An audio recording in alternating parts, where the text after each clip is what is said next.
Hi, welcome to the wireless section. I'm James, solution architect from Ruijie Networks. When it comes to wireless experience, high density is definitely one of the challenge, and Ruijie provides solution both for education scenarios as well as enterprise scenarios. For example, you have lecture halls, you have libraries, and also large venues. And also in enterprise, you have training rooms, open offices, and even warehouses. So Ruijie solution provides the solution for all of the scenarios with high density design. There are 3 parts of the solution. So first part is about the access points. So when you look at the access point, it has built-in antenna for different angles rather than 360 degrees.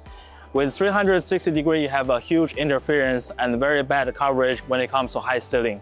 With this built-in antenna, it has 75-degree and 45-degree narrow beams that can cover with high ceiling and also less interference. So this is the first part. The second part is the enhancement of the first part. It's also physical. With this new antenna called Luneburg Lens, it can narrow the beam down to 20 degrees that cover even ultra high density and ultra high ceiling. And so this is the second part of the solution. Later, I will introduce more about this antenna.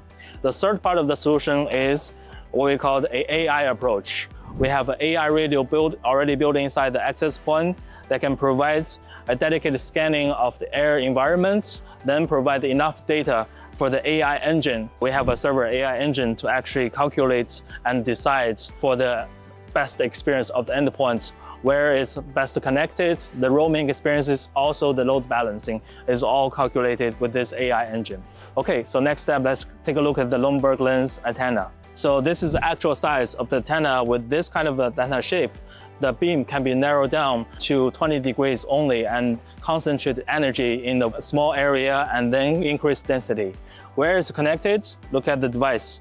It has 4 different SMA connectors, and this connector connects each spatial stream of the antenna, and connecting one device can connect 2 different antennas and forming a matrix of the coverage. So that's it for the wireless section. Thank you.